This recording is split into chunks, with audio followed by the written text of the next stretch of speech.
bi ami sibiri la novembre kalo kile muga ani konoton samba fla muga ani duru foli be aw ye faw sigiyɔrɔ la ayo bismillah nga bi babalanga kunnafoni o keneka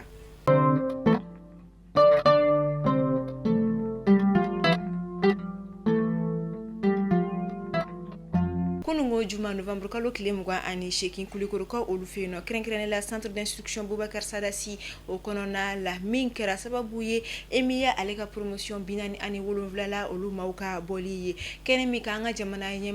nyema general d'armée Assimi Goïta alekumbe akene ka kasangani emiya ka ni promotion binani ani wolonvla la mauka boliye abebe officier ma ke mesapa binani ani saba munu yere ko information koninke nini wakati na olu koni labanendo ka sekata faso kumabo wala sa ka famyalu Mansoro anga jamana nyama lame ami ala barkada ala me bidon rana anga klece kuram bolen flani o jekulu binan ulum lalay ulu bebe mo kime saba ani binan ni saba ma uka boli o betime sira do fe sira mona o be kalika shenge jamana nyemo ko yi ani jamana don yi jamana kum bolla jamana la kadina ani baraka ko nyuma kiliya ani ja okumun konala okumun konna amba fuma tare katlaka folu blula u ka wilika jo anuka timna jala u toko dara mugamuna no yala ga nalla général de brigade pangashi sangare ale gara mo mi jawro buana mali armée glani okumun konala ja duma dofro ka baraka u kona fembola ni ya jatemne en fle watti ngono jatke wali gelabe o bayra ulumnu bolen flene 600 ay raga fo ukra quelque che jolonyi nala sonama do na tawla ulumna ta quelque rola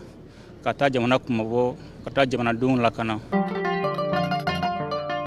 anga jamana état-major général des armées ale koni communiqué dike kasangani anga fintigila kawka la communiqué minchari la kunungo novembre kalo kile muga ani shekin état-major yi ayira ka foko wensen dugu kerenkrene la adugu meko sebabugu femi anga fintigila kawye dankarke babanga ci wala tigila mawla kasangani novembre kalo kile muga ani wolonvla o yere koni nye mina yira la ka foko babanga ci wala tigila mawera kunkelendo ka bazi do yere koni kire mina tukono na wala kaseka adatu wala sa abukuna tike kana seka do ngafa kuma mina fintigila ko somina ula ani seka lukeli ni jatemne ni jon kofe usira ka donga fo bamagachi wala tikila mawdo mina we frappe aérienne kan ke ukanka chene chama do jugula mo kuna mafala ka jamana baski ali bi fintigila ko kuna foni ko na la meta wala sebugu ko olu feni no wala sebugu dugu fana ko na la nga fintigila ko ni dankari ke bamagachi wala tikila mawere la mina uye ka bazi do fana ko ni shilatunu ka buyeni no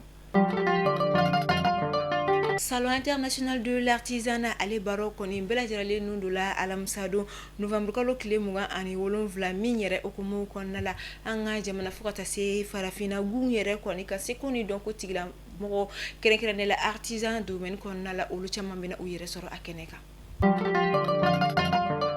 ta bafulabe ka ulu fe no kerenkere la bafulabe dugumbe no ko galu kone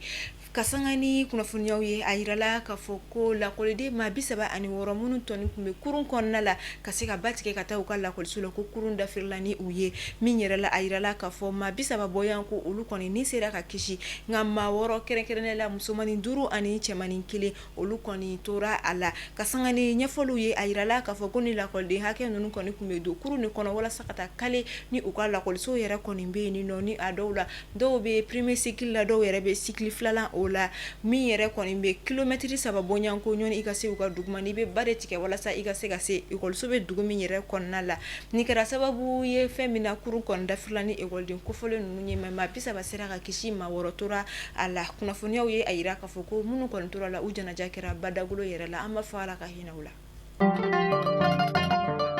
kuna fonia ukonna la Burkina Faso kasangani Burkina Faso fintigila ka wulika joye ka jamana koni la kanda ukoni sera ka dankarke bamagachi wale tigila ma yere koni na minyere la femi ka ka fo bamagachi wale tigila ma ka ma chama ko ni tura ala wa minyere fana na uye dankar chama ke ula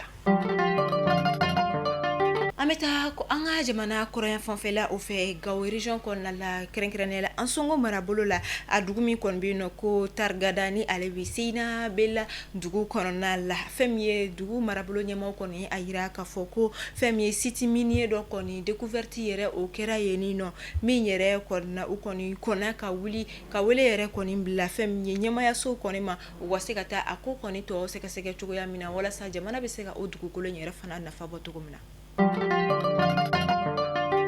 ta Sénégal ka olu fe nino Ousmane Sonko ni ali Sénégal gouvernement nyama e premier ministre wakati la bon konna kunafunya chama charla ani jamana nyama Bassirou Diomaye Faye ali ni nyoko che konyo oluka nga femie ka sangani Ousmane Sonko ka boli la ba minyere la ay kuma ta Assemblée nationale konna la ay ko ale Ousmane Sonko ale ti barala Bassirou Diomaye Faye nga ale be barala Sénégal le ale be barala jamana di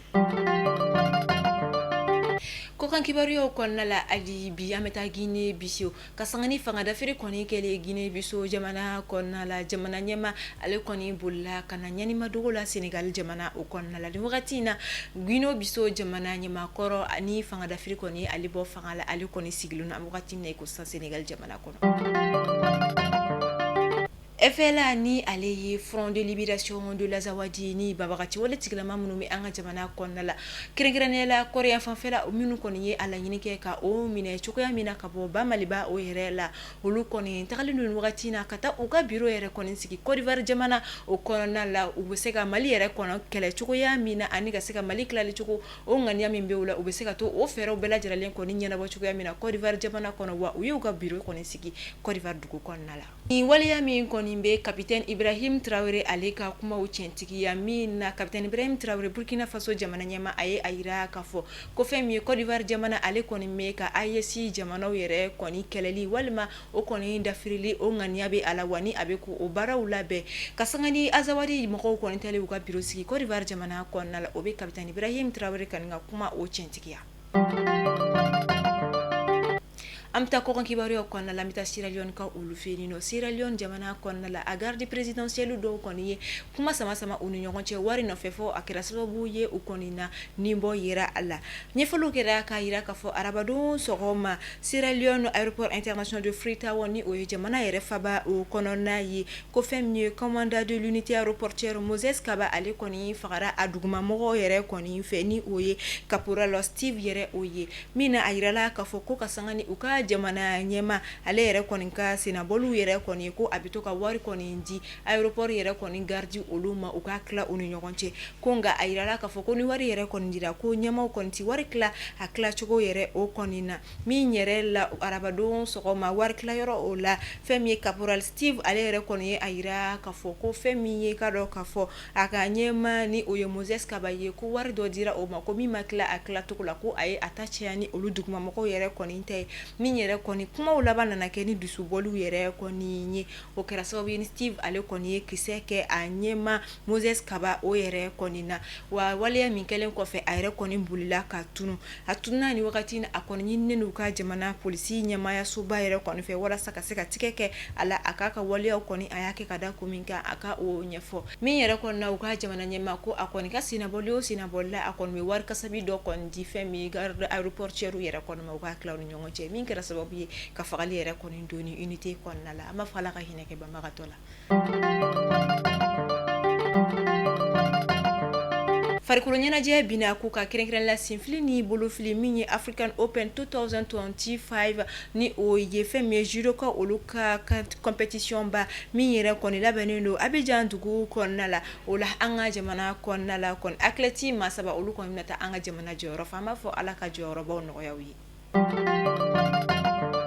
kakunafonia olu da tuku feminye animateur Madou Cissé menyere konembe animation konna abi wakati temamboni ay barawke radio donc la nyoni akata radio nasirawle yere konina minna aga radio barabita ijo fo sambina ni bonyanko kunafonia konincherla kasangani kunungo shufela wakati olu ye kodaba makawele konisera Madou Cissé ma adu jabalala katika olu feno amafo alaka hineke ala